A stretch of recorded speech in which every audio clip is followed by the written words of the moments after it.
Modern review में आपका स्वागत है। मैं हूं आपका दोस्त और होस्ट। आप लोग मुझे मॉडर्न बुला सकते हैं। तो आज मैं रिव्यू करने वाला हूं वन पीस मंगा चैप्टर 1001।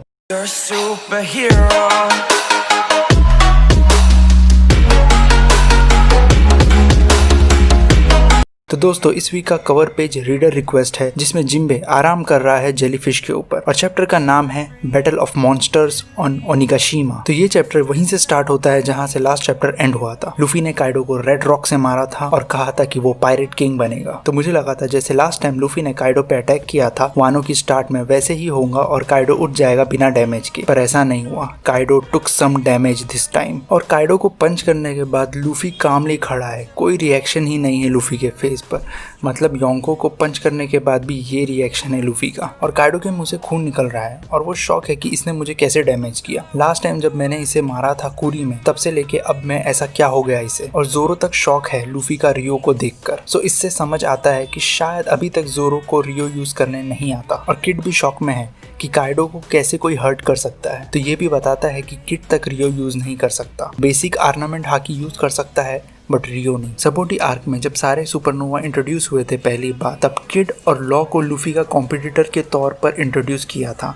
बट अभी देखकर लगता है कि बड़ी आसानी से लूफी किड को हरा सकता है। Other than his devil fruit power, उसके पास कुछ स्पेशल नहीं है काइडो को मारने के लिए। किड को कोई अपग्रेड मिलना चाहिए इस फाइट में, क्योंकि इंटरेस्टिंग कैरेक्टर है किड। उसको सीरीज में रिलेवेंट होने के लिए एक पावर अप तो चाहिए ही। और सेम लॉ के लिए भी यही मेरी सोच है, क्योंकि ड्रेसरोजा आर्क के बाद उसके कैरेक्टर के लिए कुछ स्टोरी बची नहीं अभी, तो कुछ ऐड होना चाहिए उसके कैरेक्टर और स्ट्रेंथ में। और फनी तो मुझे किलर का रिस्पॉन्स लगा कि हमारे पास अभी चांस है जीतने का। मतलब इससे पहले किलर और किड दोनों सुसाइड मिशन पर आए थे। उन दोनों को पता था कि वो लोग काइडो को नहीं मार सकते, बट जितना डैमेज और तबाही कर सकते हैं करेंगे मरते दम तक। और वो भी खुद के कैप्टन के सामने दूसरे कैप्टन की पावर की तारीफ कर रहा है। किलर का कैरेक्टर अभी तक ज्यादा रिवील नहीं हुआ है, उसे हमेशा सीरियस टोन में ही दिखाया है।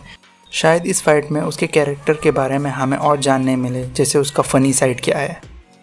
और उसके बाद बहुत इंपॉर्टेंट चीज हमें पता चली काइडो से, जब वो कहता है कि बहुत कम लोग केपेबल है उससे फाइट करने के लिए। और वो लूफी को देखता है और दूसरे लोगों का सोचता है, और उन लोगों में से है पायरेट किंग गोल्डी रॉजर। इसमें कोई सरप्राइज नहीं, बिकॉज हमें पता है रॉजर और गार्प ने फाइट किया था रॉक पायरेट से गॉड वैली पर। तो काइडो को रॉजर की स्ट्रेंथ के बारे में पता है। दूसरा व्हाइट बियर्ड, काइडो हमेशा से व्हाइट बियर्ड की रिस्पेक्ट करता है और उसकी स्ट्रेंथ को जानता है। तीसरा ओडन, जिसने उसे 2 बड़े स्कार दिए हैं पेट पर। फोर्थ उसका फॉर्मर कैप्टन रॉक। और फिफ्थ शैंक्स। अगर याद होगा तो मरीन फोर्ड आर्क में न्यूज आती है कि शैंक्स के यहाँ आने से पहले उसने काइडो को मरीन फोर्ड में आने से रोका और दोनों की क्लैश हुई थी। अब यहाँ बहुत सारे लोग क्वेश्चन कर रहे हैं कि गार्प क्यों नहीं है। तो मुझे सिंपल लगता है कि काइडो सिर्फ यहाँ पायरेट्स की बात कर रहा है, ना कि मरीन की, क्योंकि हमें पता है प्राइम गार्प लगभग सेम लेवल पर था व्हाइट बियर्ड और रॉजर के। फिर उसके बाद काइडो स्माइल करता है और अटैक करता है थंडर बागवा से लूफी पर, जो उसने लास्ट टाइम भी किया था वानो की स्टार्ट में। पर इस बार लूफी फ्यूचर साइट यूज करता है, पर पूरी तरह डॉज नहीं कर पाता है अटैक और थोड़ा डैमेज ले लेता है लूफी। और लूफी कहता है कि मैंने फ्यूचर साइट से उसका अटैक प्रिडिक्ट कर लिया था, बट काइडो का अटैक इतना फास्ट था कि वो डॉज नहीं कर पाया। काइडो स्ट्रेंथ वाइज तो बीस्ट है, पर उसके साइज के हिसाब से वो फास्ट भी है कि लूफी तक उसका अटैक डॉज नहीं कर पा रहा है। वैसे मैं शॉक नहीं हुआ, क्योंकि योंको है यार, उतना तो एक्सपेक्टेड है काइडो से। और काइडो खुश है लूफी को देखकर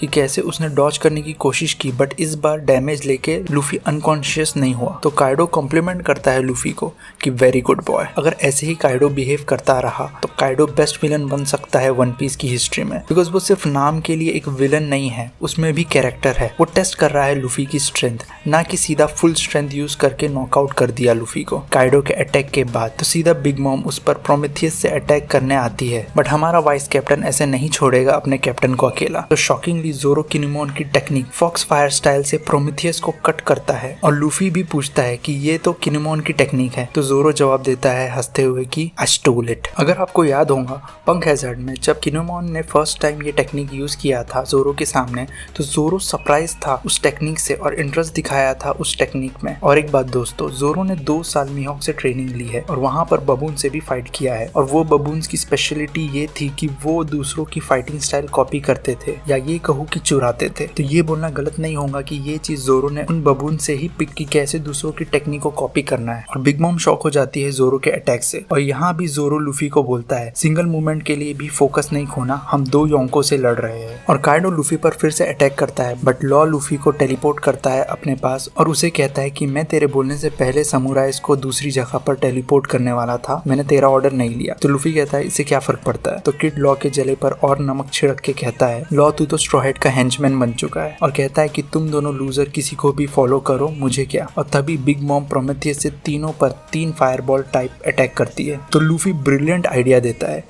एक कॉन्टेस्ट का, जो सबसे पहले रिएक्ट किया वो फायरबॉल से वो लूजर है। तो लॉ कह देता है कि ये इडियट गेम में नहीं खेल रहा और किड कहता है कि ये स्टूपिड कॉन्टेस्ट का आइडिया देने वाली हरकत करते इसलिए ही तुम लोग कभी बड़े पायरेट नहीं बने। तो लूफी कहता है ठीक है तो तुम दोनों लूजर हो और इतिहास गवाह है कि जो भी लूफी के साथ काम करता है वो लूफी जैसा बन जाता है। किड और लॉ कॉन्टेस्ट के लिए मान जाते हैं और तीनों हेड ऑन बिग मॉम के अटैक को लेते हैं और तीनों फनी और वियर्ड फेस बनाते हैं। स्ट्रॉ हैट्स का ये वियर्ड फेस हमने देखा था और लूफी का वियर्ड फेस बहुत कॉमन है बट स्टिल फनी था, पर उससे भी ज्यादा फनी लॉ और किड का फेस था। मतलब दोनों सीरियस कैरेक्टर है और उन दोनों की तरफ से ये हरकत देखना और वो भी किसके 2 योंकों के सामने और वो भी हेड ऑन डैमेज लेना, इससे स्टूपिड हरकत और क्या हो सकती है। पंक हैजार्ड में भी ऐसा ही हुआ था जब जोरो ने लूफी को बोला था सीरियस हो जा, हम न्यू वर्ल्ड में हैं और लूफी एग्री करता है और सेकंड्स बाद ही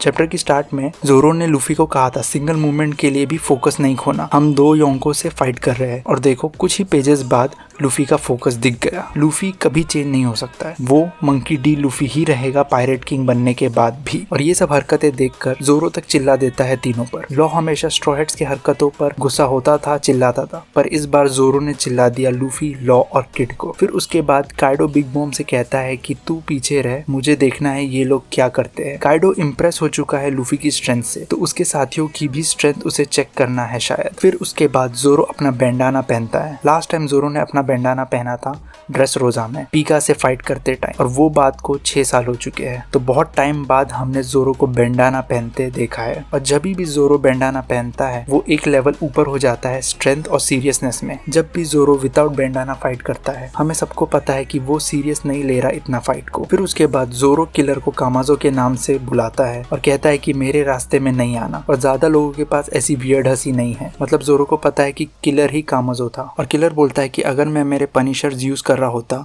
तो तू मर चुका होता। पनिशर्स किलर के ब्लेड्स है। तो जोरो बिना बहस करे बोलता है कि फिर भी आउटकम सेम ही होता। किलर और जोरो की फाइट में जोरो ने बहुत आसानी से किलर को हराया था। तो अगर हम ये कहे कि किलर कमजोर था क्योंकि उसके पास उसके खुद के ब्लेड्स नहीं थे इसलिए, तो याद दिलाओ कि जोरो की सबसे स्ट्रॉन्गेस्ट ब्लेड शिसुई भी नहीं थी उसके पास, प्लस उसका पेट खराब था पॉइजनस खाना खाने की वजह से। फिर भी जोरो ने इजीली हराया था। और अगर किलर के पास उसके ब्लेड्स होते तो भी उतनी आसानी से ही जोरो डिफीट करता तभी भी किलर को। फिर उसके बाद जोरो और किलर दोनों साथ में अटैक करते हैं काइडो पर। जोरो 3 स्वॉर्ड स्टाइल ओनिगिरी अटैक करता है और किलर बिहेडिंग क्लॉज। यहाँ पर जोरो और किलर ही है जो सीरियस है और कैप्टन जैसा बिहेव कर रहे हैं, क्योंकि बाकी के तीनों कैप्टन तो अपने स्टूपिड कॉन्टेस्ट में बिजी है। जोरो और किलर के अटैक से हमें काइडो के नेक पर हल्का सा मार्क दिखता है और काइडो खुश होता है दोनों की स्ट्रेंथ से और वेल डन कहता है। काइडो एंजॉय कर रहा है डैमेज लेना और जोरो अपने आप से कहता है कि एनमा की और ताकत अनलीश करनी होगी। फिर हमारे तीनों कैप्टन उठते हैं, काइडो के सामने खड़े होते हैं। किड पंक रोटन टेक्निक यूज करता है, लूफी गियर 4th में शिफ्ट होता है और लॉ रूम बना है। फिर उसके बाद एपिक डबल स्प्रेड है और आर्ट बहुत अच्छा है, जहाँ काइडो बीच में खड़ा है और तीनों काइडो को टावर कर रहे हैं और काइडो को नीचे देख रहे हैं। और किड अपने मेका टाइप फॉर्म में है जो बहुत ही बैडएज लग रहा है और लॉ कैजुअली रॉक पर बैठा है, पर काइडो के सर के ऊपर पॉइंटी रॉक्स है और काइडो उन्हें कहता है कि तुम सब अपनी जगह पर स्ट्रेंथ में मॉन्स्टर्स हो।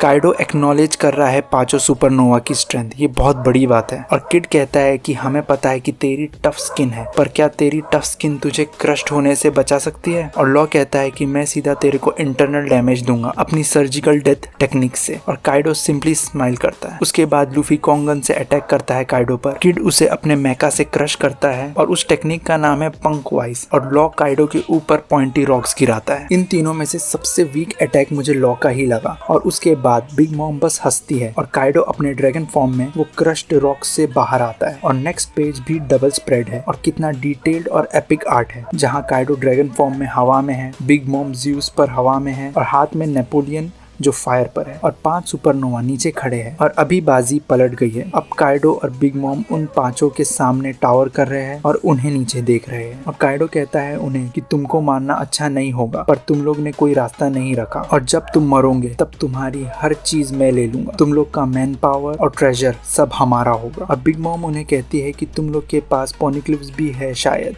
मुझे इंतजार नहीं हो रहा। और फिर काइडो कहता है जो भी जीतेगा वो पायरेट किंग बनने के रास्ते में नजदीक हो जाएगा। और लूफी के एंग्री फेस से ये चैप्टर खत्म होता है। यहाँ एक या दो बात बोलनी है मुझे। काइडो पहली बार बोल रहा है कि उसे मारने अच्छा नहीं लग रहा। अगर तुम्हें याद होगा लास्ट 2 रिव्यू में मैंने कहीं कहा है काइडो कभी भी किसी को जान से नहीं मारता, उन लोगों की विल तोड़ता है और उन्हें अपने अंडर काम करने लगाता है। बट यहाँ वो मारने के लिए रेडी हो गया है। इसका 2 रीजन होगा। एक तो लूफी किड किलर को उसने पहले ही मार चुका है और उनकी विल भी तोड़ने की कोशिश की, बट स्टिल वो लोग यहाँ लड़ने आए और आए भी ऐसा कि तबाही मचा दी। 1-on-1 फाइट करने नहीं आए, सीधा वॉर करने आए हैं। इसलिए शायद अभी काइडो को उन लोगों को जिंदा नहीं रखना। या तो दूसरा रीजन ये जो मुझे पर्सनली ज्यादा लगता है कि काइडो ने इन 5 में थ्रेट देखा है फ्यूचर के लिए, कि शायद इन 5 में से कोई भी जिंदा रहा तो फ्यूचर में ये लोग उसको रियल में थ्रेट देंगे और इनका जिंदा रहना मतलब काइडो की हुकूमत खत्म। इसलिए ही शायद अभी काइडो सीधा उन्हें मारने का डिसीजन लिया है। और यहाँ बिग मॉम का एजेंडा मुझे समझ नहीं आ रहा। मुझे पता है कि वो काइडो को बिट्रे करने वाली है, वो लग रहा है, पर वो सिर्फ पोनीक्लिप और निको रॉबिन पर ही फोकस है। और चैप्टर 999 में प्रोमेथियस फुल चार्ज था, पर चैप्टर 1000 में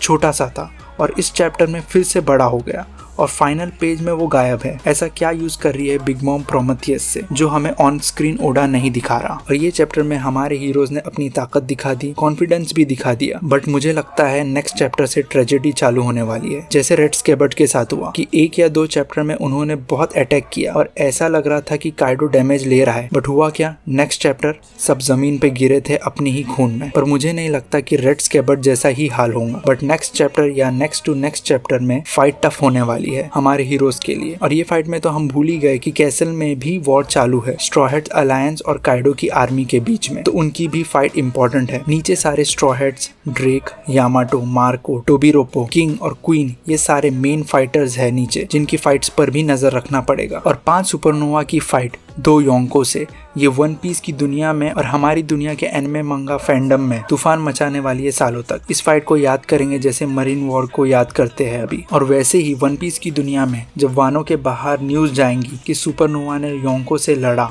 तो वर्ल्ड गवर्नमेंट शॉक होने वाली है। ये chapter from start to finish action packed chapter था। ज़्यादा डायलॉग्स और वर्ल्ड बिल्डिंग नहीं थी, बट इस चैप्टर पर फैंडम में बहुत बातें होंगी और थियरीज बनेंगी। नेक्स्ट वीक चैप्टर नहीं आने वाला, फिर से ब्रेक है, कोई नहीं, इंतजार कर लेंगे। नेक्स्ट चैप्टर रिलीज होगा जनवरी 31 को। अगर आपको ये रिव्यू अच्छा लगा तो इस वीडियो को लाइक और शेयर करें और कमेंट्स में बताएं आपकी राय। और इंस्टाग्राम पर भी मुझे फॉलो करें, मैं वहाँ मूवी से रिलेटेड कुछ ना कुछ न्यूज लाता रहूंगा। तो मिलते हैं अगले वीडियो में।